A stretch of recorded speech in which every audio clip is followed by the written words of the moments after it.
حضرت ابو قلابہ رضی اللہ تعالیٰ عنہ بیان کرتے ہیں کہ میں ایک مرتبہ ملک شام میں تھا، تو کہتے ہیں کہ ایک دن میں نے ایک آدمی کو دیکھا کہ وہ زارو کتار اونچی اونچی آواز سے رو رہا ہے، اور رو کر وہ شخص کیا کہہ رہا ہے، ہائے افسوس میرے لیے جہنم ہے۔ حضرت ابو قلابہ رضی اللہ تعالیٰ عنہ بیان کرتے ہیں میں تعجب میں پڑ گیا کہ یہ کتنے یقین سے کہہ رہا ہے ہائے افسوس میرے لیے جہنم ہے۔ میں نے اس شخص سے کہا کہ کیا ماجرا ہے، کیا معاملہ ہے کہ یہ تو کیوں صدائیں لگا رہا ہے ہائے افسوس میرے لیے جہنم ہے، تجھے کیسے یقین ہو گیا؟ اور حضرت ابو قلابہ رضی اللہ تعالیٰ عنہ فرماتے ہیں کہ جب میں نے اس شخص کو دیکھا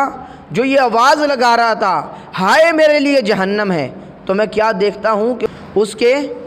دونوں ہاتھ کٹے ہوئے ہیں اور دونوں پاؤں بھی اس کے کٹے ہوئے ہیں، دونوں آنکھیں اس کی نہیں ہیں۔ اللہ اکبر! یہ منظر دیکھ کر آپ بڑے حیران تھے کہ یہ کیا ماجرا ہے، تو آپ نے اس سے دریافت کیا تو وہ کہنے لگا افسوس میں ان بد نصیبوں میں سے ہوں،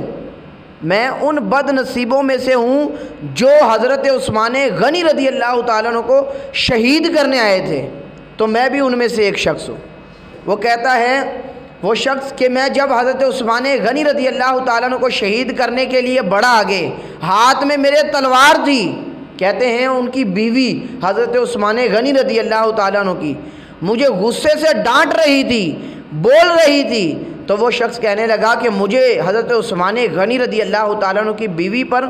بہت غصہ آیا، کہتے ہیں میں نے غصے کے اندر ان کے منہ پر تھپڑ مار دیا۔ حضرت عثمان غنی رضی اللہ تعالیٰ عنہ نے یہ منظر دیکھا تو آپ نے میرے خلاف 4 دعائیں کر دی، خلاف دعا کی حضرت عثمان غنی رضی اللہ تعالیٰ عنہ نے۔ اللہ اکبر! حضرت عثمان غنی نے پہلی یہ دعا کی کہ اللہ عز و جل تیرے دونوں ہاتھ کاٹ دے۔ دوسری دعا کی جو خلاف دعا کی وہ کہا کہ اللہ عز و جل تیرے دونوں پاؤں کاٹ دے، اور کہتے تیسری دعا کی اللہ عز و جل تیری دونوں آنکھیں نکال دے، اور کہتے ہیں چوتھی دعا حضرت عثمان غنی رضی اللہ تعالیٰ نے بیان کی کہ اللہ عز و جل تجھے جہنم میں جھونک دے۔ اب وہ شخص رو کر کہنے لگا کہ اے ابو قلابہ تم دیکھ رہے ہو میں 3 دعاؤں کی زد میں آ گیا ہوں، میرے دونوں ہاتھ بھی کٹ گئے، میرے دونوں پاؤں بھی کٹ گئے، میری دونوں آنکھیں بھی نکل گئی اور میں اندھا ہو گیا۔ اے ابو قلابہ، اب وہ رونے لگا اور کہنے لگا اے ابو قلابہ اب میں جہنم میں صرف جھونکنے سے رہ گیا ہوں، اللہ عز و جل مجھے جہنم میں بھی جھونک دے گا۔ یہ 4 دعائیں حضرت عثمان غنی رضی اللہ تعالیٰ عنہ نے کی، اور فرمایا کہ 3 دعائیں تو قبول ہو گئی،